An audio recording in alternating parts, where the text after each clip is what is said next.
Olá, meus amores. Aqui quem fala é a professora de História de vocês, Graziela Moraes.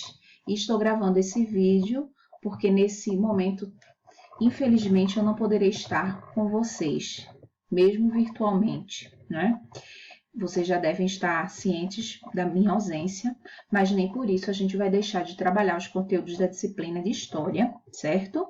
Então, para favorecê-los, a gente vai retomar um pouco as monarquias nacionais, em particular, nós vamos focar a monarquia inglesa, né? Nós já falamos muito sobre o Estado moderno, sobre como essas monarquias elas vão se formar e se consolidar nesse período e as peculiaridades da história da Inglaterra no que cabe a essa formação, esse pensar, essa prática monárquica, né? Uma nação que, inclusive, até hoje vive essa experiência de uma monarquia, né, parlamentar, baseada numa Constituição muito bem formulada.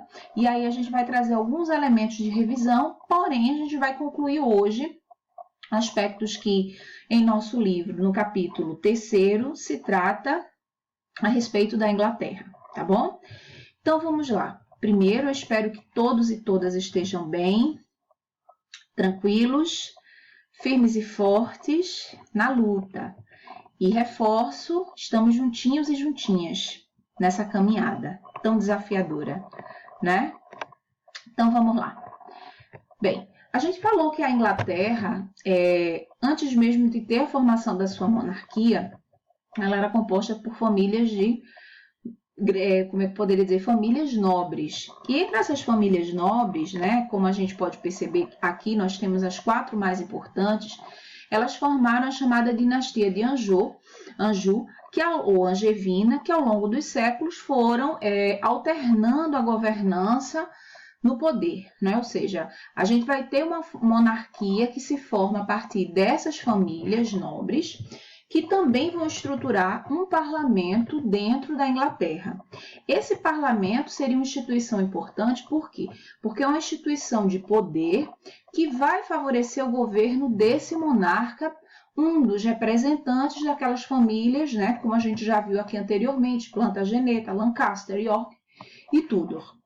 Só que a gente também sabe que nesse parlamento, a princípio, representado por nobres, depois a gente vai ter uma abertura desse parlamento que vai permitir a Câmara dos Comuns, ou seja, pessoas não tão nobres, mas vamos dizer assim, burgueses, ou uma classe que a gente vai falar mais adiante chamada de gentry, a participar também dessa vida pública. Ao mesmo tempo, o parlamento vai ter uma responsabilidade, por exemplo, em pensar o orçamento, os impostos, a tributação, bem como a prática legislativa em muitos aspectos. Com o passar do tempo, nessa monarquia inglesa, vai passar a ser feito e retratado por esse parlamento. Alguns elementos que são importantes, apenas marcos históricos, né? Por exemplo, tratar o último rei, Ricardo II, como último representante da monarquia, da dinastia, inclusive Plantageneta, e que a partir dele a gente vai ter uma alternância entre as outras famílias já citadas, né? Então, Henrique II, ele vai entrar numa disputa de poder com Henrique IV, e ele acaba perdendo o poder, né? A família Lancaster assume o poder, e aí diante desse poder a gente também tem alguns problemas que vão ser, como é que eu poderia dizer, vão atravessar a história da própria monarquia inglesa. São conflitos internos, mas conflitos externos. Entre esses conflitos, a Guerra dos 100 Anos, que vai representar a disputa entre a França e a Inglaterra. Melhor dizendo, o rei inglês ele vai buscar ocupar o trono francês, porque na morte do rei francês, a França não deixou nenhum primogênito real para assumir a governança, e o rei inglês se achou por direito de, por ter uma relação familiar, lutar e reivindicar esse trono. Certo? Então, é uma guerra que vai ter um pouco mais de 100 anos, mas não implica dizer que foi uma disputa ininterrupta. Não existiria isso, seria humanamente impossível pensar mais de 100 anos de guerra em que todos os dias os soldados estavam ali em atrito, guerrilhando.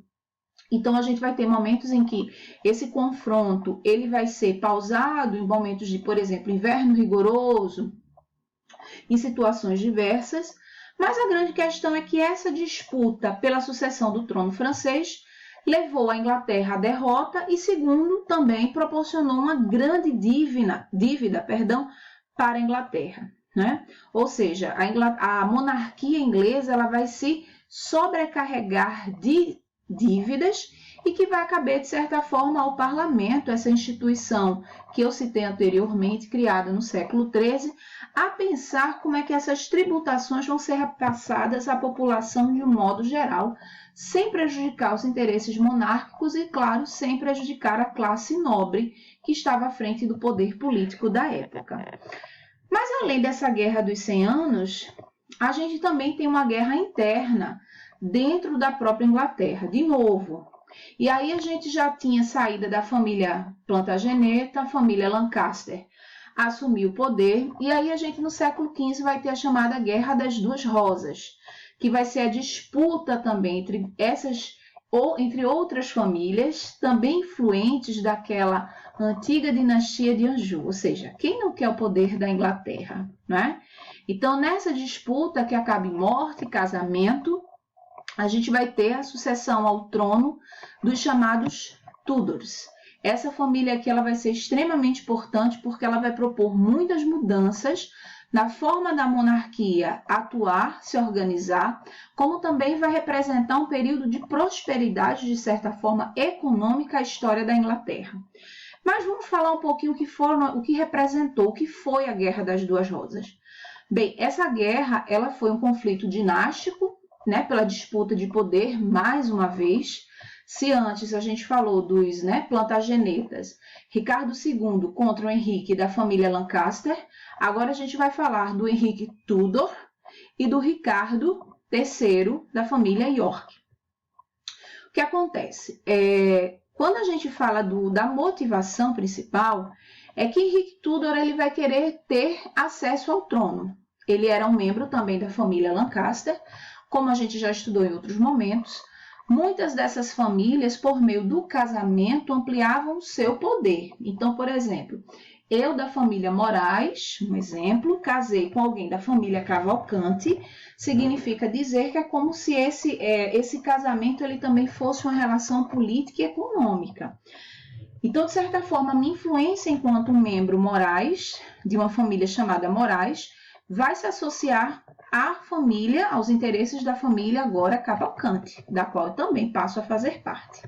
Então, isso foi uma coisa que aconteceu muito durante o período medieval, é algo que a gente vai carregar ainda durante a Era Moderna.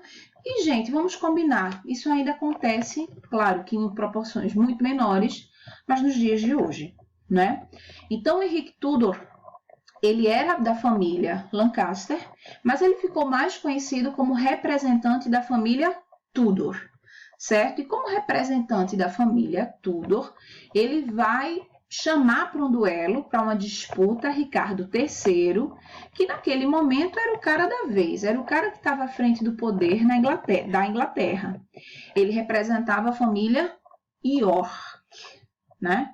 E aí Henrique Tudor ele ganha do Ricardo III, ele mata Ricardo III, e em seguida ele casa-se com a irmã do próprio Ricardo III, a irmã Isabel, também membro da família York. Quando ele casa, ele vai propor a unificação dos brasões dessa família. Então, se a família Lancaster, a do próprio, era simbolizada pelo símbolo vermelho, a York, que ele derrotou, branca, ele decide nomear-se enquanto Tudor, e aí usando os brasões vermelho e branco, certo? Alguns aqui podem perguntar, cara, ele matou o irmão e a mulher casou com ele? Gente, lembrem o lugar da mulher nessa sociedade. É importante a gente mergulhar um pouquinho nessa viagem no tempo e entender os padrões estabelecidos às mulheres, a moral da época. Então, muito provavelmente, Isabel não casou por amor.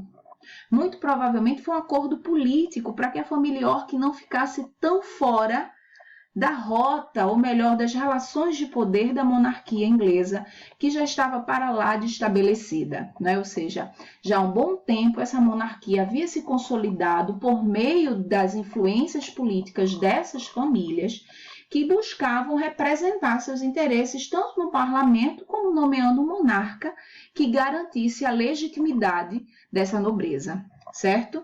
Então, pensem um pouquinho qual o lugar dessa mulher, ou melhor, das mulheres, e aí as mulheres abastadas, ricas, diante de uma sociedade do século XV na Inglaterra. Bem, aí a gente fala um pouquinho da família Tudor e da sua influência, como eu falei para vocês, com a Guerra das Duas Rosas, a família Tudor, ela vai ter uma ascensão política e ela vai ter reis governantes importantes, né? Entre esses reis e governantes, a gente tem, eu destaquei, claro, teríamos vários, mas aí eu limitei a 4 citar, tá certo?